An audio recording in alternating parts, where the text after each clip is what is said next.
Hello YouTube world, it is Liam the Death Do Metalhead and I'm doing a really cool video today for me personally. So I received an amazing package all the way from Texas the other week from a chap called David who watches my videos, and he randomly messaged me to say, look, I want to send you loads of CDs, and I really can't thank him enough for these. I mean, this is amazing what he sent me, and he knows me well because a lot of the stuff here I've never heard of, or I'm aware of, but I've never heard of it. Or, he's thrown some curveballs, in this package to say, look, you're going to like this, and he's been dead right. So I can't thank you enough for this, David. I've already, told you how much, how amazing you are. But he sent me like a cool handwritten note, which is on the wall up there. And yeah, it blew my mind. So I'm going to show you these CDs, and hopefully you get a kick out of these as well, because I really have. And I can't thank anyone, everyone who sends me anything, who even thinks of me in that kind of way, it blows my mind. So David, thank you very, very much for these. Anyway, enough ass kissing. Let's show some music. So, cheers to everybody. This is awesome. Right, first band is a band I'm very aware of, but for only one song. And, I never listened to anything prior to that, or even checked anything out. I just knew the album cover. So the band in question is UK band Witchfinder General. This is their debut album, Death Penalty. This came out in 1982. Band formed in 1979 here in the UK. And I always knew this cover for one very, very large reason. This woman has an amazing pair of breasts. I've always thought that, always knew about it. I kind of want it on vinyl so I could just stare at that some more, but it'd be very obvious. But yeah, amazing band. So Witchfinder General were a UK doom band, very heavily inspired by Black Sabbath. They are part of that whole new wave of British heavy metal, but these guys are more of a Sabbath clone to me anyway. A lot of their songs go a bit more bluesy and a bit more like kind of budgy, that kind of band, that kind of style. But this album is fantastic. I mean, like I said, I only ever heard of Witchfinder General. That's the only song I ever knew about, and the album cover. And I never checked out the album. But this album is fantastic. I really, really enjoyed this. Every song on here I really enjoyed, but the first like 3 songs on it are absolutely solid, and it really lures you in. It's very much that kind of Sabotage era style Black Sabbath that they're going for. This is a 1996 reissue with a kind of slipcase that was put out through Heavy Metal Records. But yeah, this is amazing. This was a great start. When I opened the package, I saw this. It was like, yes. And then he sent me the follow-up album. This one came out in 1983, so a year later. This one's called Friends of Hell. Again, women with their bips out. I love it. I love that kind of humour. It's very British humour. But this one I liked. Don't get me wrong, it's a solid album, but it was nowhere near as good as the debut. Don't know why, because a year later you'd think they'd be just pretty much the same album. They just kind of split the songs in half. But no, totally different. Very much a more mainstream kind of sounding album compared to the first one, whereas the first one's got a very heavy Sabbath vibe. This one they're kind of trying to get away from that, it sounds like, almost. So I didn't enjoy it as much. I still enjoyed it though. A very solid album. But yeah, fucking awesome. And then he also included, to top it off, a compilation. This is called Buried Amongst the Ruins, which features all their 7 inches and splits they did prior to the full lengths, along with some live material. And yeah, pretty much I have everything now via Witchfinder General. He did say there was an album they recorded later on, but he said it was, not worth even knowing about. So I'll take his word for it. But yeah, can't thank you enough for them, David. I mean, all 3 of these were killer. A bit of pornography as well. Why would I not enjoy that? But yeah, especially that album. That was, the bird on the front is brilliant, but the music itself is even better. So yeah, well happy with that. But there's more. So then this next one is an Italian band that I'd never heard of. These guys formed in 1981, and this is their debut from 1985. And the band is called Black Hole, and this is called Land of Mystery. Now, I won't lie, that cover, I would never buy this in a million years. It looks like something I've drawn in high school, and I imagine they did it themselves, considering the age of it and how DIY this is. But this is extremely catchy. Now, this was I thought was the most challenging one at the start of listening to this pile of CDs he sent me, because It's Doom, old school traditional sounding Doom, very much in the vein of Sabbath. Because it's Italian, it's got this weird kind of production style to it, and the vocals has got the Italian accent on it, and it's a bit weird because the production is very low, so it's, you go from listening to a more modern CD and then this kicks in and it goes very, very quiet. But what I actually liked about this, and when you listen to this, I've listened to this about 3 times now, is the riffs. They're very, very basic, but they're very, very catchy. I think it's the debut song, Demonic City, or Land of Mystery, the title track. There's a few riffs in there that I've actually learnt on the guitar without realising I've learnt them. So when I'm jamming on my guitar in here or in rehearsals, I'm playing some of the riffs off this album. They're very, very catchy and very infectious, and after a while you kind of get into it and you know where each riff is going to come in. So yeah, he did say I might find this one a bit of a difficult listen, and I did at first for the first couple of songs, but then my brain kind of adjusted to the tone of the album and I got really into it. So yeah, go check it out. I'll leave obviously links below to everything I'm talking about so you can check it out for yourselves, as I always do. But yeah, a really fun listen after a while, and it's one I've actually kind of dipped in and out of when I've been working because I don't have to really concentrate on it. I just put it on and enjoy it for what it is. So there's that one. And then the next one is a band that most people would have heard of watching my videos, and that is Vitus. This is their live Volume 2 album, should we say. This is a hand-numbered release that came out through Seasons of Mist back in 2016. Now, I've seen Vitus live in passing, so I was at a festival, I want to say 2008, around that period. Probably, actually, no, it'd be a lot later than that, actually. Maybe 2012, something like that, or 2014, I can't remember.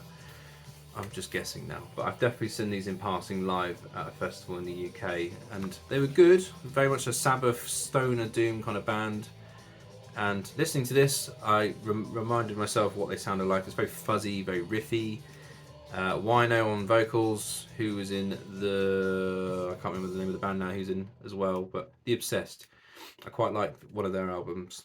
But yeah, interesting, because I'm not really into this kind of very traditional doom style, but there was a lot of catchy riffs on that, so I quite enjoyed that. But this next one, though, blew my mind. So I'd never even heard of this before, or even knew this existed. I call myself a proper Candlemass fan, but I only know Candlemass from the debut albums and the full lengths. You know, I don't know any of the past. I don't know why I've never researched it. But this is Nemesis with The Day of Retribution. Now, Nemesis is what Candlemass were before they became Candlemass. So this is Leif Eldling's band, who's the only sole member of Candlemass, who's the original member, and he is the mastermind behind the band. But Nemesis was what they were called before he had to change the name. And reading up on it, apparently it was to do with a record store in the same city as him in Sweden was called Nemesis, so he had to change it. So he changed it to Candlemass. But this has all the songs on this, like I don't want to call it an EP or an album, not sure. I'll call it an album because it's quite long. But all the songs would be then later on would become classic Candlemass songs. So if you look on there, you've got Demon's Gate, Blackstone Wielder, which are good, you know, solid Candlemass songs. And this has a lot of riffs on here that you then twig in your head as, oh, okay, that's from that album later on. So it was really cool to hear. Now this is a repress. This originally came out in 1984, but this is a 1990 reissue through Metal Blade Records. And this is the actual CD, which is really, really cool to have in my collection. David said he had it on vinyl, so I could have the CD, which blew my mind. So fucking well happy to have this in my collection. This was really, really cool to have, because I really enjoyed this, because it's such a different take on it. The solos, because it's all different musicians apart from Leif, to what, you know, the classic Candlemass albums would have on there. So yeah, well happy with that. So that was really, really cool. Right, next one is a band I'm very aware of, but this is the first time I've actually owned anything by them. I've always had them on MP3 or on hard drives and stuff like that, and that is Dutch Death Doomers Officium Triste. This is their debut album from '97. They formed in '94, and this is called Ni Vivim, something like that, which was put out through, I can't even tell you who it was put out through, Teutonic Existence Records, if you know that one. And it's a Dutch label, sorry, there's an address for them on the back of it as well, if you can see there. Now, Officium Triste are a weird one, because they're a really solid Death Doom band, and Pip has a cracking set of vocals. His guttural vocals are really deep, really heavy. But what these guys do differently is they have a lot more progressive elements in them, and they go a bit groovy. and they kind of mix up their albums a lot. They're very different from you know, like Evokans or Hooded Menace, you know, anything like that. It's very much, or even like My Dying Bride and Anathema, Paradise Lost, you know, these guys are around the 90s as well, but they're very, very different. They have the same sort of formula, like you could probably hear in the background of the band. We got the very doomy riffs with some kind of weird, like violin or something like that over the top, and they have that as well, but it's a bit different. And I really liked it. I've never actually heard this one before. I think the last album they put out was in 2020, and I think Pip, the vocalist, has just done a new Extreme Cold Winter album that came out last year. So yeah, he's a busy boy, and yeah, fantastic band. So if you never checked them out, can't recommend them enough if you're into your death doom like I am. Now this is the pick of the bunch. Now the Nemesis one made me very, very happy, but this one blew my mind. So I was aware of the band name, but this is not on any streaming services, nothing like that, so it's not something I've actually ever heard before. Now, this is called Last Chapter, and the album is The Living Waters. This is a Texas band that formed in 1989, the year I was born, and is their debut from 1997. This is obviously a repress, but this is fucking phenomenal. So this band is a Texas band, but the vocals on this album is done by Robert Lowe, Solitude Eternus fame, Candlemas, Tyrant now, and you know, he's one of my favourite vocalists ever. But he does the vocals on this album, and because it's 97, it's around that period where he was really angry sounding. His vocal range was fantastic, and he's had that kind of Beyond the Crimson Horizon kind of style. I mean, it's a fucking phenomenal album. It's very different as well. So, like the first official track of the album is track 2, Fawn of Creation. That is a fucking heavy song. I'll leave a link to those tracks. The riffs on that are fantastic, simple, but the vocals what make it so strong, and the solo on it's fantastic. But they've got that kind of weird. They've got some like weird synthesizer kind of progressive stuff in between the album, and then the songs will go really riffy. Then they'll break it up into some really progressive doom sections, and then you've got bonus tracks on this, which is all the live versions of, you know, the actual tracks of the album. But they also do a Metallica cover of Escape, and I hate that song anyway. I mean, it's not a great cover, I won't lie. I don't like that song at all. I know Hatebreed covered it once and it was so bad. But don't get me wrong, the cover is awful. I mean, this is very much a Windows 98 clip art, stick it on a cover. You know, I don't know why that's there. I mean, you could probably get rid of that and it would have been alright-ish. But yeah, a brilliant album though. Musically, this is fantastic. Again, you'd see this in the charity shop and assume it's shit. Be honest, but it's fucking awesome. It's really, really good. My kind of doom. I broke the fucking case. Look at that. There you go. So yeah, go check it out. I'll pick that up before I stand on it. There we go. Leave that over there. Right, next one was really cool as well. So he did some bit of DIY for me. He's burnt me some kind of CDs and made me some compilations. So this one is Solitude. So before Solitude Eternus, John Perez, the founding member of the band, and who's also friends with David, which was really cool to hear, since high school, I think he said. So he knows John pretty well. So he's put on here the 1986 demo of a band called Rotting Corpse, which was way before Solitude Eternus and was John Perez's thrash project. I'll do the back first. So he's put on that EP, and that was really good. That's solid, very aggressive thrash, like American style. So if anyone's into that, go and YouTube that, because that's brilliant. But then he also included, which I already have on vinyl with a more modern Solitude Eternus release, the Justice for All demo from 1988, which is Solitude, which they then changed to Solitude Eternus. Now, people go, oh, Justice for All, that's Metallica. This actually predates And Justice for All. I think it was by 7 months. So it's just a weird coincidence that it was called And Justice for All and came out around the same year as Metallica's And Justice for All. But yeah, brilliant, very thrashy. It's got some very early Solitude Eternus songs on it that would have a different vocalist before Robert Lowe. So it's got a weird kind of take on it. It's very, very thrashy, very fast, with then the doom thrown into it. But I'll leave a link below and you can hear it because it is glorious. It's so good. But that was amazing to have that just made up so I can just shove that on in the car. That was really, really cool, David, so I can't thank you enough for that. And then this is the weirdest one of the whole lot. well out of my comfort zone, and I listened to this putting Lego together for my oldest son, and surprisingly it mellowed me out enough to do it, because I was really losing my rag with it, because it's one of those ones where it's not official Lego, it's those tiny little bricks for like a football mascot that he wanted me to build for him. It took me 6 hours. And this is Liquid Sound Company. Now, Liquid Sound Company is a band that John Perez from Solitude Eternus is now in. This is a psychedelic, like 70s, 60s, should we say, kind of progressive rock album. It's not, I don't know what it is really. I mean, to be honest with you, it's hippie music. I'm going to say it is. I don't understand it, but it's very much a 60s kind of Beatle-esque kind of type of music.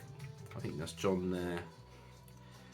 But this is, it wasn't as bad as I thought it was going to be. It was weird. This came out last year through his own record label, I believe, actually.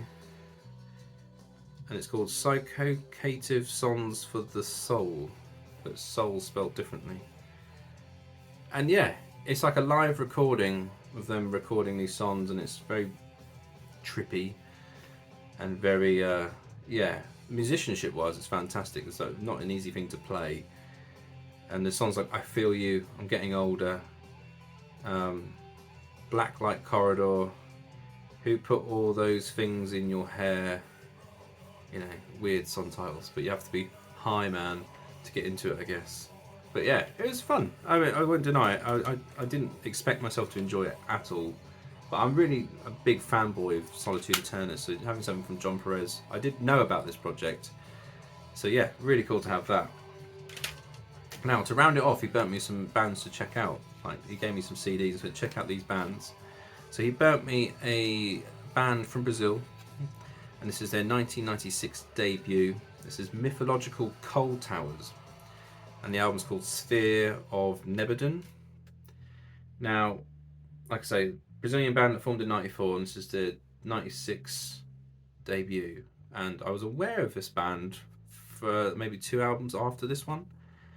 And they're a death doom band, very slow, very heavy, but this one is more of a 90s death metal album than the ones I know of. So the newer ones are more doomy, more slower.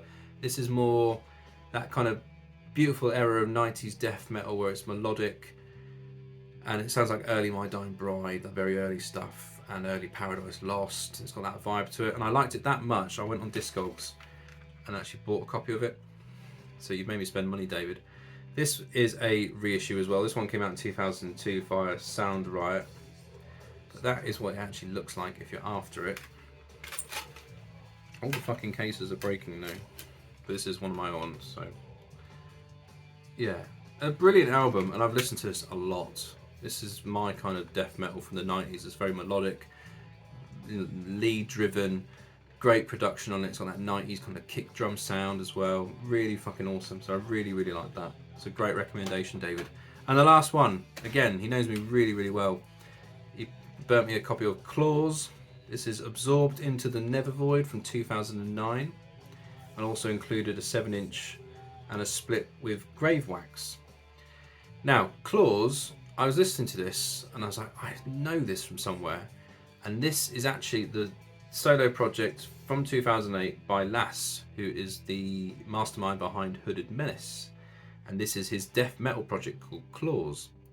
Because I was listening to this thinking, God, it sounds like really early Hooded Menace, like Fulfill the Curse, that period, but it's faster. So it sounds like very early Hooded Menace, but more upbeat. So if you like that, you'll be well into this band already. And again, I like this so much, I went and bought it instantly for my own copy of it. So this is what it actually looks like. And this is put out through Dementia Records, which all the other Hooded Menace albums were put out as well. This is a reissue though. This one is a 2013 reissue.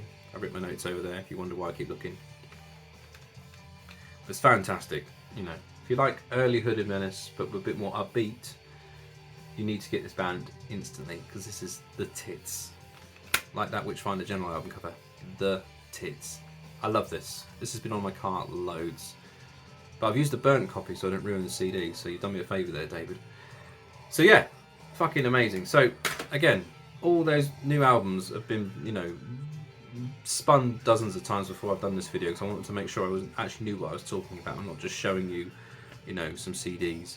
So, David, I can't thank you enough. And anyone who watches this video, please go and check out the links below and see for yourself how great these bands are. I'm now over 1,500 subscribers now, so anyone who watches my videos and actually takes the time to check out the bands, I can't thank you guys enough either. This whole channel is devoted to just showing people new music. It's got nothing to do with me going, no, look what I've got. It's more about checking out the bands and enjoying it. So cheers to everyone who watches. Anyone who subscribes, likes, comments, especially the comments, you know, I really enjoy talking to people about music and getting new recommendations like David's done here.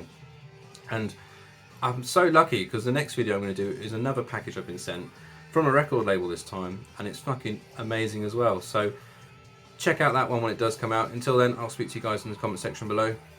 Cheers.